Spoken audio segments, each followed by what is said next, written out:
Jeesus oli matkalla pääsiäisjuhlille Jerusalemiin. Jeesus lähetti edeltä 2 opetuslastaan ja sanoi heille: menkää tuolla näkyvään kylään, siellä on aasi. Löydätte sen heti. Ottakaa se ja tuokaa minulle.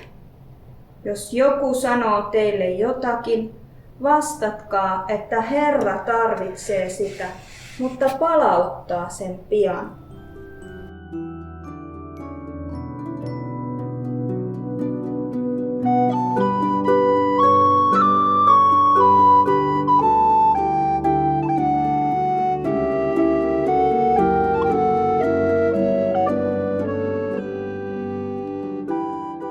Opetuslapset tekivät niin kuin Jeesus oli käskenyt. He toivat Jeesukselle aasin ja Jeesus nousi ratsaille. Jeesuksen maine ihmisten auttajana oli levinnyt myös Jerusalemiin. Siksi paljon kansaa oli odottamassa häntä. Kun Jeesus ratsasti kaupunkiin, ihmiset alkoivat huutaa: Hoosianna, Hoosianna, Daavidin poika. Siunattu olkoon hän, joka tulee Herran nimessä. Hoosianna korkeuksissa. Auta meitä, Jeesus, Jumalan poika, kansa riemuitsi. He heittivät tielle vaatteita ja palmunlehviä, joita katkoivat läheisistä puista.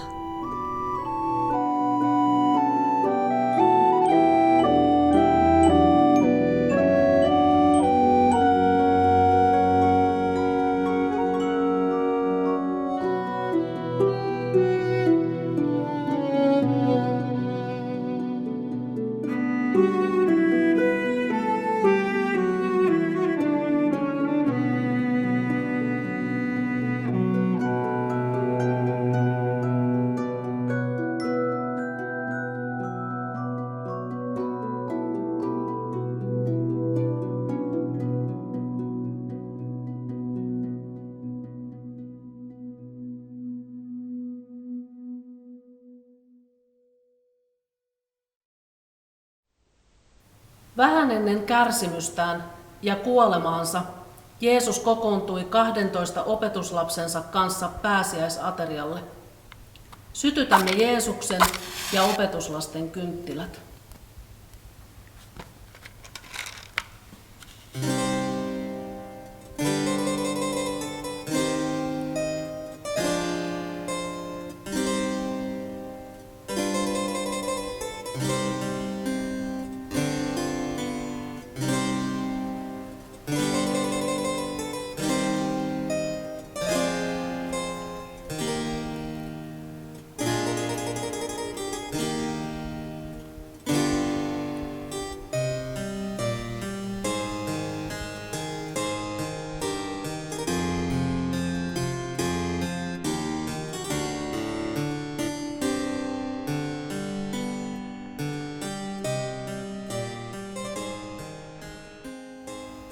Pääsiäisaterian aikana Jeesus asetti ehtoollisen. Hän otti leivän, siunasi, mursi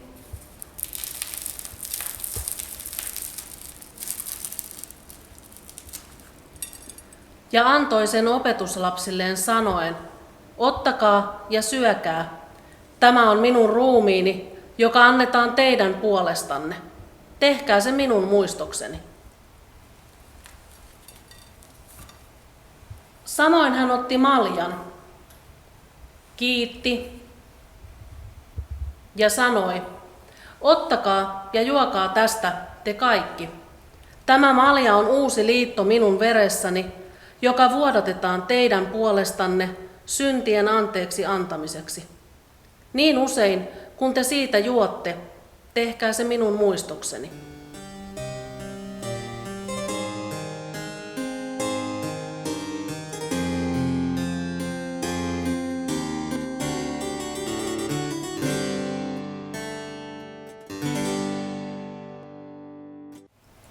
Juudas, joka kavalsi Jeesuksen, poistui kesken aterian pimeään yöhön.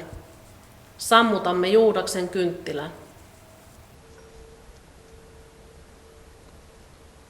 Aterian jälkeen Jeesus ja opetuslapset lauloivat kiitosvirren.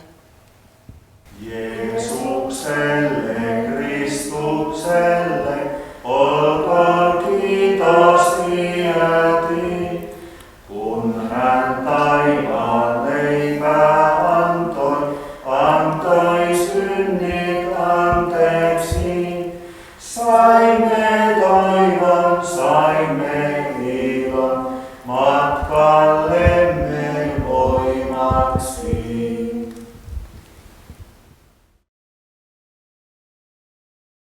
Sitten he menivät Getsemane-nimiseen paikkaan. Siellä Jeesus rukoili, mutta opetuslapset eivät jaksaneet valvoa, vaan nukahtivat. Kun Jeesus oli rukoillut, paikalle saapui Juudas aseistetun väkijoukon kanssa. Juudas ilmiantoi Jeesuksen. Väkijoukko vangitsi Jeesuksen. Opetuslapset pakenivat paikalta. Sammutamme muiden opetuslasten kynttilät.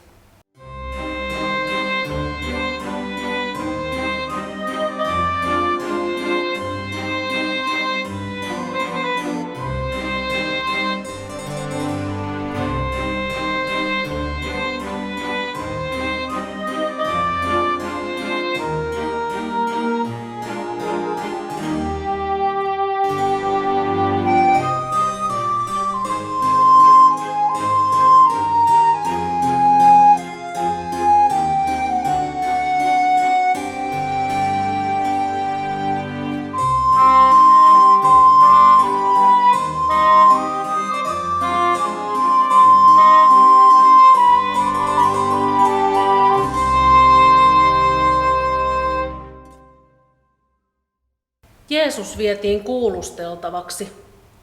Hänet tuomittiin ristiinnaulittavaksi.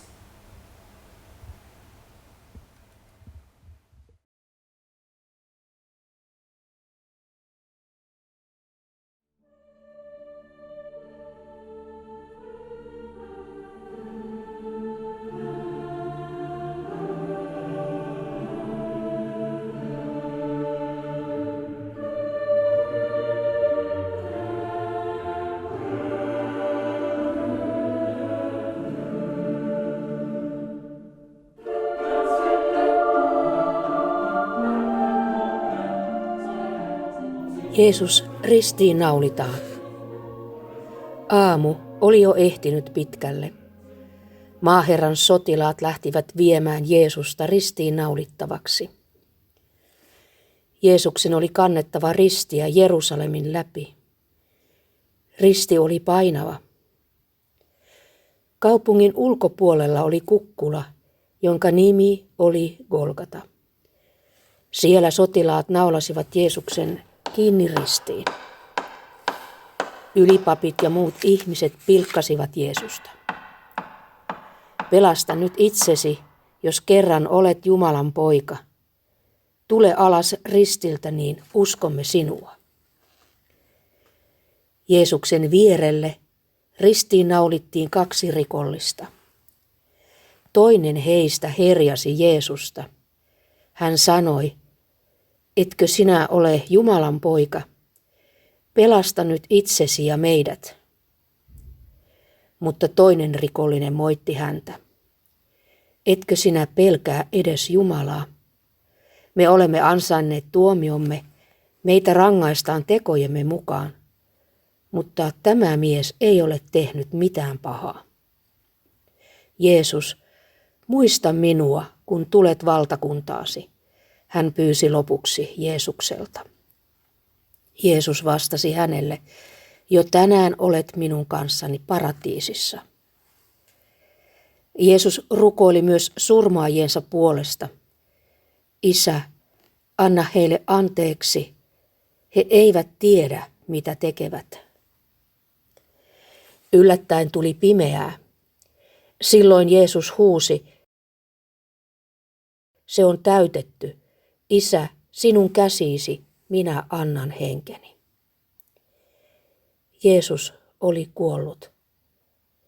Samassa maa alkoi vavahdella. Kalliot halkeilivat ja Jerusalemin temppelin väliverho repesi keskeltä kahtia.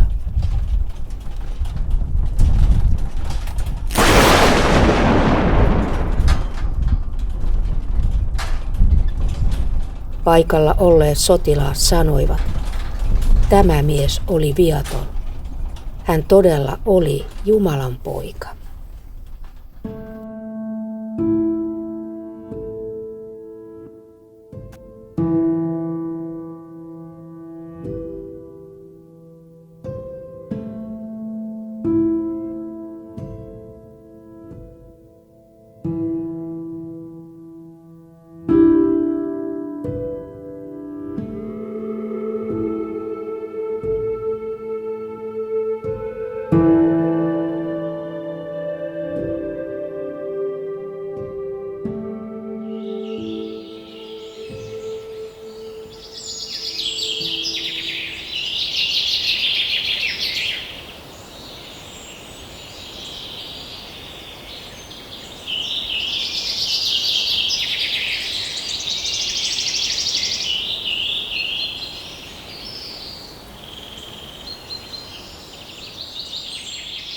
Jeesus oli kuollut. Jeesuksen hauta oli kallioon hakattu luola.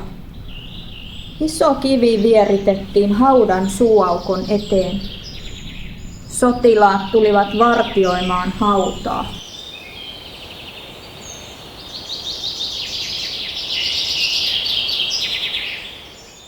Maria, Salome ja Maria Magdalena olivat Jeesuksen ystäviä. Pyhäinpäivän jälkeen he lähtivät aikaisin aamulla Jeesuksen haudalle. Kun naiset saapuivat haudalle, he hämmästyivät. Hautaa vartioineet sotilaat olivat paenneet. Kivi haudan suulta oli poissa. Naiset kurkistivat hautaan. Jeesuksen ruumis ei ollut enää siellä. Sisällä haudassa istui enkeli.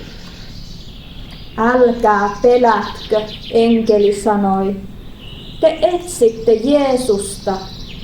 Ei hän ole enää täällä.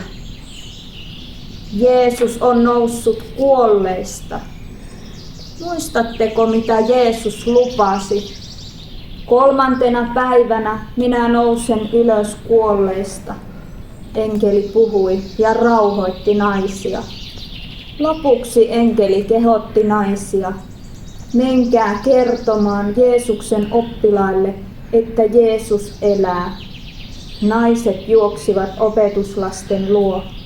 He kertoivat kaiken, mitä enkeli oli puhunut.